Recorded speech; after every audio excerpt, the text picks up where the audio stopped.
Assalamualaikum warahmatullahi wabarakatuh. Beri kami motivasi dalam situasi pandemi ini. Suami tidak bisa bekerja yang hanya kuli bangunan sana sini. Proyek ditutup dan kami tidak ada pemasukan sama sekali karena mengandalkan gaji harian. Jazakumullah khair. Dari Allah Subhanahu wa taala. Ini cobaan. Dan bukan cuma Anda, tapi semua orang diuji. Lalu bagaimana cara kita melewati cobaan, teman-teman sekalian? Saya coba berikan beberapa kiat. Yang pertama, Anda yakin kulla yusibana illa ma kataballahu lana. Allah mengatakan dalam Al-Quran, ya, katakanlah kami tidak akan ditimpa kecuali dengan apa yang sudah Allah catatkan buat kami. Memang Allah takdirkan ada di detik ini, di waktu ini sedang ada cobaan seperti itu. Tetapi ini harus dikemas dengan ayat yang lain, yaitu inna ma'al usri yusra. Ya. Fa inna ma'al usri yusra. Sungguhnya di setiap kesulitan akan ada kemudahan, di setiap kesulitan pasti ada kemudahan. Jadi saya yakin Anda masih banyak memiliki kemudahan. Seperti misalnya Anda masih bisa bernafas, masih bisa melihat, masih bisa mendengar gitu kan. Dan Allahu a'lam, mungkin Anda juga sampai hari ini 8 hari Ramadan Anda masih bisa ya, hidup, puasa, makan dan seterusnya. Tapi mungkin kekurangan. Karena pendapatan yang biasa rutin datang, ini sudah nggak ada. Mungkin juga Allah Subhanahu wa ta'ala menggerakkan beberapa hamba-hambanya yang memenuhi kebutuhan Anda. Teman-teman, coba bergantung kepada Allah Sang Pencipta. Dan jangan ragu tentang masalah itu. Bergantung kepada Allah Subhanahu wa ta'ala. Saya ingin berbagi sebuah kisah. Menukil sebuah kisah seseorang yang sangat susah hidupnya. Dari orang-orang kisah klasik dulu tentunya. Dia sangat susah sekali hidupnya. Dan saking susahnya sampai dia bilang, dia ceritakan dirinya, saya cuma hidup dari pendapatan harian saya. Dia bilang satu waktu saya keluar ingin mencari rezeki. Pada hari itu betul-betul tidak ada sumber rezeki. Kenapa yang saya dapat hari itu yang dipakai makan gitu. Dia bilang saya sudah keliling sana sini tidak ada makanan. Dan sampai saya tidak pulang ke rumah sampai di awal malam selepas Isya lebih. Istri sama anak saya sudah menunggu. Kemudian saya pun pulang ke rumah. Begitu pulang ke rumah, dibuka pintu, disambutlah oleh anak dan istri dengan harapan selain menemui saya juga mereka berharap bisa ada makanan dan minuman seperti biasa. Tapi karena istri saya melihat di tangan saya tidak ada sama sekali bekal apa-apa, maka saya pun duduk, kemudian diberikan air putih, lalu dia bertanya, apa hari ini nggak ada bekal makanan? Lalu saya menjawab, sama sekali saya nggak temukan pekerjaan. Saya tidak tahu harus mencari di mana lagi. Lalu kata istrinya, lalu apakah kita harus tidur dalam kondisi kelaparan? Saya sama anak-anak betul-betul belum makan sama sekali dari pagi gitu. Maka kata dia, baik, saya istirahat sejenak, baru saya akan keluar cari rezeki lagi. Mudah-mudahan malam ini Allah berikan kepada kita. Kata istrinya, baiklah kalau gitu. Subhanallah, tanpa mengenal letih, laki-laki yang soleh ini dia keluar dari rumahnya. Dan waktu dia keluar, sudah masuk, kalau kita sekarang jam 12 malam. Zaman dulu, belum ada lampu kayak kita sekarang. Mungkin di jam 10 malam aja kalau kita sekarang itu sudah, zaman dulu orang sudah tidur semua. Gelap. Maka dia pun jalan, dia tidak tahu mau kemana sambil dia berdoa kepada Allah SWT. Ya Allah, kemana lah? Aku sendiri belum makan seharian, anak istriku juga belum makan. Berikanlah kami rezeki. Sambil berjalan, di sekitar rumahnya, tidak jauh dari rumahnya. Gelap. Nggak ada lampu kan, zaman dulu belum ada lampu, orang pakai sumbu, pakai minyak, dinyalakan, kemudian baru terang, itu pun sangat kecil penerangannya sebagaimana kita tahu kalau pakai sumbu. Maka dia coba nyalakan api, menyala, kemudian dia wudu, dia sholat, dia tidak tahu harus buat apa lagi. Mulai ada sholat, habis sholat dia berdoa kepada Allah Subhanahu Wa Taala supaya dimudahkan, dikasih rezeki, dikasih segala macam, dan dikeluarkan dari masalah kemiskinan ini. Setelah itu, subhanallah terjadi pada malam itu, penguasa di wilayah itu, kalau kita bisa bahasakan rajanya, gelisah nggak bisa tidur. Dan seperti orang ketakutan akan meninggal dunia. Hatinya terdorong untuk bersedekah. Maka dia mengambil beberapa kantong isinya emas. Ya. Lalu dibawa sama dia, dan dia bilang, ya Allah, hatiku sangat gelisah. Aku takut meninggal sementara aku masih belum memiliki bekal yang cukup bertemu denganmu. Maka izinkanlah hambamu ini bersedekah di jalanmu. Dia bawa berapa banyak karung yang dia bisa bawa, karung-karung kecil, bungkusan emas semuanya. Dia naik kuda dan dia mengatakan, ya Allah, Dan aku minta petunjuk kepadamu. Aku tidak akan memegang tali kekangan kudaku ini, aku biarkan jalan. Raja tidak minta dikawal oleh siapapun. Tergerak hatinya begitu. Subhanallah dia jalan. Jalan. Subhanallah ya, Maha Suci Allah, kisah nyata ini menjelaskan. Kudanya berhenti di masjid yang ada orang soleh tadi yang susah itu. Dia juga heran. Kudanya masuk di halaman masjid, diam di situ. Dia turun. Apa ini rahasianya? Kenapa Allah datangkan ke masjid ini? Dia bilang, saya masuk ke masjid gelap. Cuma ada satu saja sumbu lampu, ya, sumbu lilin. Kemudian saya mendengar seperti ada orang suara, ya, orang yang berbicara. Saya coba mendekati suara itu, ternyata orang yang sedang berdoa. Nah tadi orang yang miskin itu berdoa. Ya Allah, mudahkanlah rezeki, saya sudah seharian tidak makan sama anak istri saya. Berikan kami rezeki, saya tidak tahu harus kemana lagi. Saya mohon kepadamu. Dia merengek-rengek sama Allah. Raja ini dengar. Maka raja itu menegur si orang tadi miskin ini. Setelah salam, dijawab salam, dia mengatakan, si raja ini bilang, saya dengar tadi keluhanmu kepada Allah Subhanahu wa ta'ala. Saya kebetulan bawa beberapa kantong uang emas. Saya akan berikan kepada kamu sebagai sedekah. Dan ketahuilah saya raja di wilayah ini. Saya tadi gelisah, ingin sekali keluar dan bersedekah, dan Allah tunjukkan saya ke masjid ini. Mungkin kaulah yang Allah maksudkan. Dia bilang, lalu saya akan berikan kepada kamu uang ini sebagai sedekah di jalan Allah Subhanahu wa taala antara kita berdua, dan yang ketiganya Allah. Dan saya berharap apapun yang kau butuhkan, datanglah ke istanaku setiap saat. Saya yakin Allah yang menggerakkan saya bertemu dengan kamu. Subhanallah, orang miskin ini luar biasa kalau punya keimanan. Apa yang dia bilang? Wahai Tuhan, kalau seandainya saya pun masih punya kebutuhan selain apa yang Anda akan berikan kepada saya ini, maka saya tidak akan datang minta kepada Anda. Tapi saya akan minta kepada Allah yang telah mengirim Anda datang kepada saya. Closing kisah ini coba diambil pelajaran baik-baik. Ada kisah yang lain, ini dihadiri oleh Imam At-Tabari. Menukil kisah ini, pada saat itu Imam Tabari masih muda gitu. Ada seorang yang sangat tua di Mekah. Dia menaungi kurang lebih 8 orang wanita. Cuma dia sendiri laki-laki. Seingat saya dalam kisah itu disebut ada 4 anaknya perempuan. Ada istri dia bertelima. Ada mertua dia 6. Kemudian ada saudari dia perempuan. 8. Ya. Sama dia 9 orang. Jadi 8 wanita. Semuanya miskin. Hidup hanya dari hasil orang ini. Dan orang ini sudah tua. Umurnya 60 tahun, hampir 70 tahun. Ringkas cerita teman-teman sekalian. At-Tabari menceritakan karena dia bilang saya hadir dari awal kisah ini, maka saya coba ceritakan. Dia bilang ada seseorang yang tua, miskin. Saya melihat lalu lalang di sekitar Masjidil Haram di Mekah ya, di musim haji. Dia coba mencari sesuap nasi gitu kan. Kata Imam Tabari. Kemudian dia tidak temukan. Lalu dia pulang ke rumahnya. Imam Tabari tertarik untuk mengikuti orang ini sampai akhirnya tiba di rumahnya. Dan dia lihat keadaannya orang ini susah, miskin sekali gitu. Yang jelas dia ditanya oleh istrinya, mirip dengan kisah tadi, apakah ada makanan buat kita hari ini? Kebetulan waktu itu awal Ramadan di Mekah. Mereka tadi sahur, tidak ada makanan, sekarang mau buka puasa juga nggak ada makanan. Maka dia bilang, saya sudah coba tadi keliling mencari makanan buat kita buka puasa, tapi nggak ada. Kemudian dia bilang, coba saya keluar lagi. Keluarlah orang tua ini, jalan jauh dari rumahnya. Apa kira-kira yang harus dia lakukan? Dia harus kerja kemana? Sambil bermunajat kepada Allah, ya Allah berikanlah rezeki. Sampai karena dia capek, dia duduk di sebuah pohon, dibawa sebuah pohon. Kemudian dia sengaja tangannya dia menyentuh tanah yang ada di situ. Kemudian dia menyentuh seperti satu barang keras gitu. Waktu dia lihat ternyata ada kotak di sebelah dia. Dia tidak perhatikan waktu pas mau duduk. Dan kotak ini biasa dipakai untuk ngisi emas gitu. Maka dibuka lah sama dia. Kotak tersebut ternyata betul ada emas dalam. Banyak sekali. Kalau saya tidak salah waktu itu 1000 keping emas ya.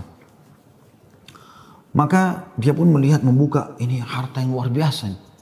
Di siang hari nggak ada orang di bawah pohon, gitu kan. Dia lihat kiri kanan, nggak ada pemukiman masyarakat di pinggiran sekali, gitu kan. Maka diambil sama dia, dibungkus dengan rapi pada saat itu dengan kainnya. Dan dia sempat berpikir, terlintas di benaknya, syaitan menggoda, gitu kan. Kau orang miskin, kalaupun kau tidak mau mengambil semua, ambillah minimal emas atau 1 koin dinar emas, ya, yang kau bisa infakkan untuk buka puasa keluargamu. Tapi dia melawan sambil dia mengatakan, tidak bisa, ini bukan hak saya. Kalaupun ini luqata ini seperti harta yang harta yang ditemukan. Kan itu syaratnya harus teman-teman sekalian diiklankan selama setahun ya. Selama setahun Anda iklankan, kalau sudah setahun baru bisa mungkin jadi hak milik Anda. Ya. Yang jelas teman-teman sekalian, dia pulang ke rumahnya, lalu kemudian dia rencana tidak mau sampaikan kepada istrinya. Terus istrinya rupanya karena membuka pintu melihat ada di tangannya sesuatu, maka istrinya bilang, apa kau sudah bawa bekal buat kami? Kata dia, nggak ada. Lalu kemudian dia mengatakan, tapi apa itu? Di bawah bungkusan kainmu. Dia bilang, ini bukan urusan kamu. Dia bilang, saya minta atas nama Allah, jelaskan apa itu. Karena istrinya membawa nama Allah, maka dia mengatakan, ceritanya begini tadi. Istrinya, perempuan, miskin, dengar emas gitu kan. Perempuan kaya saja dengar emas mungkin tertarik, apalagi yang miskin, yang susah gitu. Maka dia mengatakan, kalau gitu kita bisa gunakan, karena kita orang miskin dan itu harta yang kau temukan. Kata dia, tidak demi Allah. Kalaupun ini kita bisa gunakan setelah 1 tahun kita iklankan. Tidak boleh sembarangan. Maka istrinya bilang, kalau begitu, mirip dengan tadi godaan awal syaitan. Kalau begitu minimal ambil 1 koin dirhamnya, dinarnya. Kita pakai buka puasa. Halal buat kita sekarang, kita ini miskin sekali, nggak bisa apa-apa. 8 orang kau harus naungin sekarang. Dia bilang, tidak demi Allah. Kalau seandainya kau sentuh kotak ini ada yang kau ambil, demi Allah kau saya ceraikan. Istrinya kaget dengan kata-kata itu, akhirnya dia lihat keseriusan suami, dia tidak berani juga. Disimpanlah di rumahnya. Akhirnya tiba waktu buka puasa, mereka buka puasa apa adanya, air putih saja, roti-roti kering ada di rumah, itulah yang dimakan sudah. Besok pagi, selepas sholat subuh di Masjid Haram, orang tua ini pas keluar, ternyata ada 1 orang dari Khurasan. Khurasan ini dari wilayah Irak sama Iran sana ya. Datang, naik di atas sebuah batu dekat Masjid Haram, lalu teriak-teriak. Nah, dia mengatakan, wahai muslimin, wahai orang-orang yang sedang haji, wahai hamba-hamba Allah, saya kehilangan sebuah kotak emas, kotak isinya 1000 dirham emas, 1000 dinar emas. Siapa yang menemukan, tolong kembalikan kepada saya dan semoga Allah balas kebaikannya dengan pahala dan pengampunan dosa, peninggian derajat dan seterusnya. Rupanya si orang tua ini dengar, kotak ini dia yang temukan kemarin, tapi dia juga butuh. Maka dia mengatakan, wahai Khurasani, Khurasani kayak orang dari Khurasan, dia tahu ini dari Khurasan, mungkin dari face wajahnya gitu kan, mirip-mirip orang Khurasan. Wahai Khurasan, kalau ada orang yang temukan, berapa kau kasih dia? Kemudian kata orang tersebut gitu kan, Khurasan itu, berapa kira-kira dia minta? Kata orang tua ini, minimal kau kasih dia setengahnya. Kata orang Khurasan, tidak bisa. Kalau begitu, kasihlah berapa yang kau mau. Mungkin 1/10-nya. 10% maksudnya. Kata orang Khurasan, tidak bisa. Dia kembalikan karena Allah dan saya doakan supaya dapat pahala di sisi Allah. Dia miskin. Ini hari kedua Ramadan. Sahur dan buka puasa kemarin pas-pasan cuma dengan roti kering dengan air putih. Sudah tua, umurnya hampir 70 tahun. Mau kerja di mana? Di rumahnya sudah ada emas yang begitu banyak. Godaannya luar biasa. Ya. Ini teman-teman mohon maaf agak panjang saya sampaikan dan saya jawab pertanyaan ini karena saya melihat memang ini permasalahan yang dihadapin sekarang ya. Dan butuh jawaban secara keimanan. Apalagi tadi penanya tadi minta semacam motivasi apa yang bisa disampaikan. Jadi saya harus menyampaikan kisah ini. Mudah-mudahan teman-teman yang sedang menghadapi PHK, lagi susah kayak tadi ibu ini berkeluh kesah, suaminya hanya kuli bangunan, sekarang lagi berhenti dan segala macam. Insya Allah diberikan jalan keluar. Baik, kita kembali ke kisah tadi teman-teman sekalian. Maka orang ini pulang ke rumahnya lalu dia mengatakan, wahai istriku, aku sudah temukan pemilik emas ini. Kata istrinya, alhamdulillah kalau begitu. Bagaimana perkembangan? Tapi saya minta sama dia supaya dia bayar sesuatu. Terus negosiasi dia tanya mau berapa, saya bilang sekitar setengahnya, dia nolak, ya sepertiganya menolak, seperempatnya menolak, sampai saya terakhir tekankan sepersepuluhnya saja, dia juga nggak mau, dia hanya mau doakan saja. Kata istrinya, coba kau kembali ke dia, siapa tahu dia masih mau negosiasi, ya kan? Dia bilang baiklah. Dia kembali lagi, ketemu lagi sama orang tadi, gitu kan, di hari yang ketiga sekarang. Maka orang itu sama orang Khurasan naik ke atas batu yang sama dekat Masjid Haram. Wahai muslimin, wahai orang-orang yang haji, wahai hamba-hamba Allah, ada nggak menemukan peti saya isinya 1000 dinar emas, gitu kan? Semoga Allah berikan dia kedudukan, Allah ampuni dosanya, angkat derajatnya dan seterusnya, didoakan gitu. Datang lagi orang tua ini mengatakan, wahai Khurasan, saya sudah bilang sama kau kemarin, berilah upah. Mungkin kalau kau tawarkan upah, orang mengembalikan penemunya. Kata dia, berapa paman, saya kasih. Dia bilang, saya bilang kemarin 1/10. Orang sana mengatakan, enggak, saya enggak mau. Kalau begitu, berikan dia 1 saja. 1%, 1 saja. Ya, dinar itu, yang dia bisa pakai setengahnya, dia sedekahkan untuk beri makan orang-orang susah di sekitar haram. Setengahnya lagi dia pakai buat kebutuhan keluarganya. Orang Khurasan ini diam lalu mengatakan, tidak demi Allah. Jadi luar biasa, dia nggak mau kasih. Pokoknya dia kembalikan utuh, ya, atau nggak usah. Dan dia berharap pahala di sisi Allah. Kalau dia minta bayaran, saya nggak mau. Orang ini kembali lagi ke rumahnya, bilang lagi sama istrinya, orang ini betul-betul tidak mau. 1 koin dinar, 1 dinar pun dia nggak mau kasih. Kata istrinya, lalu bagaimana? Kata dia, saya akan berazam sudah mau kembalikan. Semoga Allah menyelesaikan permasalahan kita. Kata Imam Tabari yang menceritakan kisah ini, dia betul-betul hadiri kisah ini. Dia tahu ini jalan ceritanya dan dia menceritakan. Lalu orang ini kembali lagi, ternyata di hari selanjutnya masih sama lagi kejadiannya. Terus kemudian kata orang tua ini, karena sudah 3 hari berturut-turut, dia mengatakan, wahai Khurasan, kau mau petimu? Saya tahu di mana petimu itu. Kata dia, ya baiklah, saya akan ikut. Ikutlah dia. Kata Imam Tabari, saya ikut ke rumahnya orang tua ini. Jalan. Pada saat tiba di satu rumah, ada rumah yang terbuat dindingnya dari tanah liat. Sama sekali tidak kelihatan ada layak untuk ditinggal. Tapi hanya sekedar tanah liat, mungkin kalau ada angin kencang bisa rubuh. Atapnya ditutup hanya dengan kain-kain sobek. Ya. Pintunya pun diangkat untuk dibuka gitu. Kemudian dia masuk dan dia persilahkan masuk. Saya pun izin. Saya mengatakan, maaf paman, bisa nggak saya ikut masuk? Karena dari awal saya lihat kisah ini. Maka dia mengatakan, masuklah.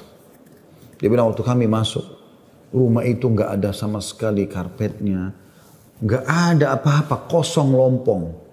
Cuma ada semacam sekat, dan seakan-akan di belakang sekat itu ada wanita-wanita tua, yang kelihatan dari penampilan mereka juga itu susah, bajunya pas-pasan gitu.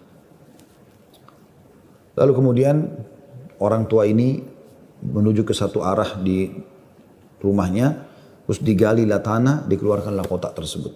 Lalu kemudian dikatakan, sayalah penemunya hartamu itu, ini. Dan saya sempat minta sama kamu agar kau berikan sebagian. Sebagaimana kau lihat ini keluarga saya, susah begini. Saya sini 9 orang di rumah kecil ini. Saya sendiri laki-laki dan umur saya sudah hampir 70 tahun. Sementara ini istri saya ada di sini juga sudah tua.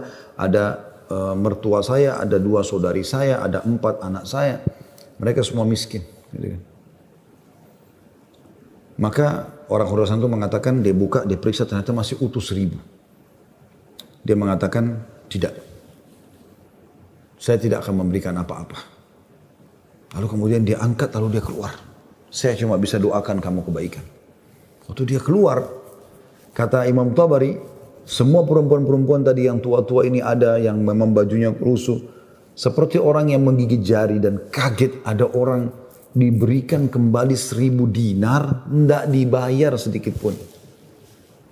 Dan tokoh kita ini luar biasa, dia hanya mengatakan, innalillahi wa inna ilaihi raji'un. Dah, kalimat istirja, ini musibah.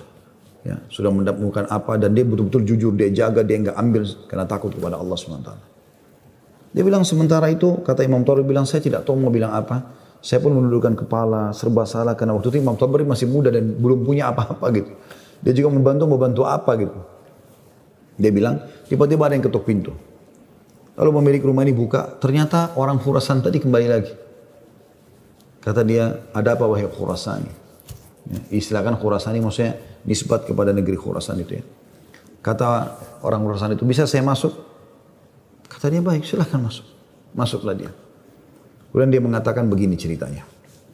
Saya ini punya seorang ayah yang meninggalkan 3 peti emas seperti ini. Masing-masing isinya 1000 dinar emas. 1000 dinar emas. Ayah saya waktu meninggal, dia mengatakan, 1 dinar emas kamu bagikan sebagai warisan. 1 dinar emas, 1 kotak maksudnya, bukan 1 dinar ya, maksudnya 1 kotak. Berarti 1000 dinar emas kau bagikan sebagai warisan. Itu sudah banyak sekali. 1 kotak 1000 dinar emas lagi kamu gunakan untuk pergi haji kalau aku meninggal. Dan 1 kotak dinar emas lagi sepertiga hartanya maksudnya, itu kau berikan kepada 1 orang yang sangat miskin dan susah. Saya ingin supaya mereka jadi baik kehidupannya. Maka dia bilang orang Khurasan ini, itulah sebabnya wahai paman, saya tidak mau memberikan Anda 1 dirham, 1 dinar pun. Karena ini amanah orang tua saya. Tapi demi Allah, setelah saya keluar dari sini, saya tadinya memang mau menguji, mau melihat apakah Anda betul-betul susah atau tidak. Ternyata sudah saya lihat tempat Anda dan saya keluar, Anda pun tidak marah, tidak apa. Maka saya melihat Anda orang yang paling layak untuk menerima. Maka ambillah ini semua sedekah atas nama ayahku. Kata Imam Tabari, tiba-tiba orang itu taruh, kemudian dia lari, pergi. Saya berusaha mengejarnya, ingin mengucapkan terima kasih bersama pemilik rumah, kami sudah tidak bisa melihatnya, dia sudah hilang orang itu. Kemudian saya pun dipanggil kembali oleh pemilik rumah, duduk, kemudian dibukalah pada saat itu kotak itu, lalu mulai dia panggil ke-8 wanita yang ada di rumahnya itu. Kata Imam Tabari, demi Allah dia mulai membagi kepada kami rata.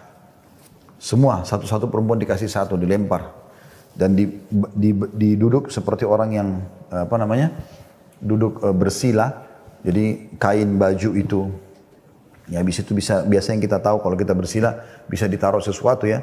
Maka mulai dia melempar dinar-dinar emas itu satu persatu. Kata Imam Tabari, ke dia juga 1, lalu dilempar ke saya juga 1. Karena jumlah kami 10, karena kan tadi mereka 9, orang ini sama 8 orang wanita sama Imam Tabari itu 10. Maka kami masing-masing mendapatkan ya 100 dinar. Kan 1000 kan? 100 dinar. 100 dinar banyak sekali udah. Gitu kan jumlahnya. Setelah selesai, lalu dia mengatakan kepada istrinya, wahai istri, bukankah ini lebih baik setelah kita sabar sedikit, Allah menjadikan semua jadi milik kita, daripada kemarin kamu ambil 1 dinar tapi haram.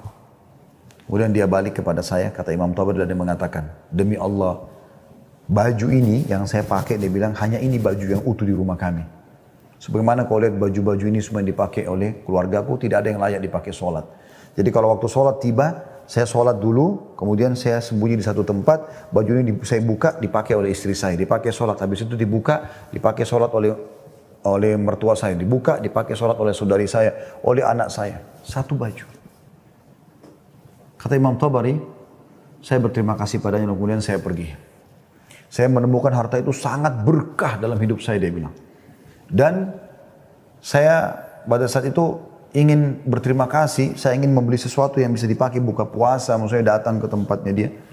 Saya temukan ternyata perempuan-perempuan yang tadinya mereka bajunya kumuh, sudah berganti baju, mereka bawa makanan-makanan, mereka buka puasa dengan light.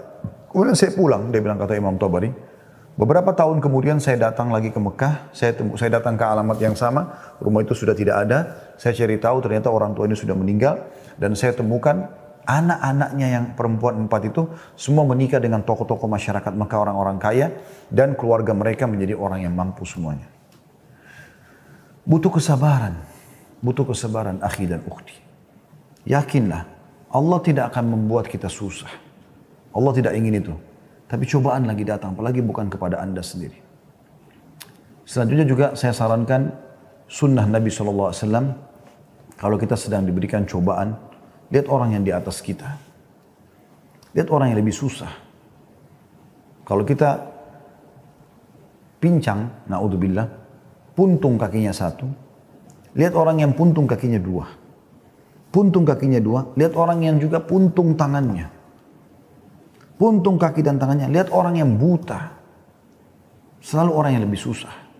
Sehingga kita selalu tahu nikmat Allah begitu besar kepada kita. Kadang-kadang teman-teman saya lihat ada orang berkeluh kesahnya luar biasa, padahal sebenarnya masalahnya kecil dalam hidupnya.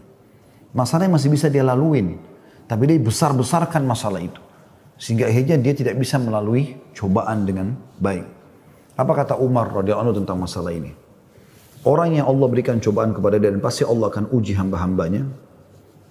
Sebagaimana Allah jelaskan dalam surah Al-Baqarah, ya, ayat 155 ya. A'udzubillahi minasyaitonirrajim. Walanabluwannakum bisyai'in minal khauf. Kami pasti akan menguji kalian dengan sedikit takut. Minal khaufi wal ju', rasa lapar. Wa naqsi minal amwali wal anfusi wath thamarat, dan kekurangan jiwa. Yang orang kita cintai meninggal, harta juga kurang, hasil panen juga kurang, pekerjaan tidak ada, di PHK, kayak sekarang masa pandemi. Wabashshirus sabirin, dan sampaikan kepada orang-orang yang sabar. Siapa mereka ya Allah? 156-nya. Alladzina idza asabathum musibatun qalu inna lillahi wa inna ilaihi raji'un. Mereka yang kalau ditimpa musibah mereka mengatakan kami milik Allah, kami akan kembali kepada Allah. Lalu Allah bilang apa? Ulaika, mereka-mereka lah. Alaihim salawatu min rabbihim wa rahmah. Mereka akan dapat ya jalan keluar dan rezeki dari Tuhan mereka. Wa ulaika humul muflihun, dan mereka adalah orang-orang yang beruntung, gitu kan? Dari sini teman-teman sekalian, Anda sabar dalam melaluinya dan lihat orang yang lebih berat. Insya Allah akan ada jalan keluar, tidak mungkin tidak. Yang penting teman-teman, di saat kita lagi genting, terus bergerak, terus berusaha, terus ikhtiar. Terus berdoa kepada Allah SWT. Saling dukung-menukung, jangan saling menyalahkan. Jangan Anda menyalahkan suami yang mungkin lagi stres juga pengen cari kerjaan. Jangan juga suami berhenti total dari usaha. Apa saja. Mungkin rezeki Anda ada pada tetangga Anda, mungkin ada rumah yang mewah, yang bagus di dekat rumah, tawarkan diri. Betul-betul masa pandemi ini saya kuli bangunan, saya nggak bisa kerja apa-apa, rumah saya di sebelah sini. Ada yang bisa saya kerjakan, bersihin kebun kah, ke taman kah, di sini. Apalah ya, cuci mobil, kan bisa apa saja. Coba, mungkin rezeki di situ. Siapa tahu Allah SWT gerakkan mereka orang-orang kaya tetangga Anda itu, justru mereka bisa menyiapkan buka puasa, sahur. Alhamdulillah, kehidupan bisa berjalan, gitu kan?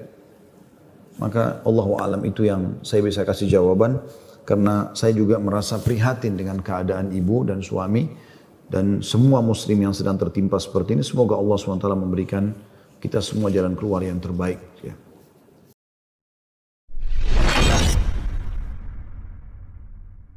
Bismillahirrahmanirrahim.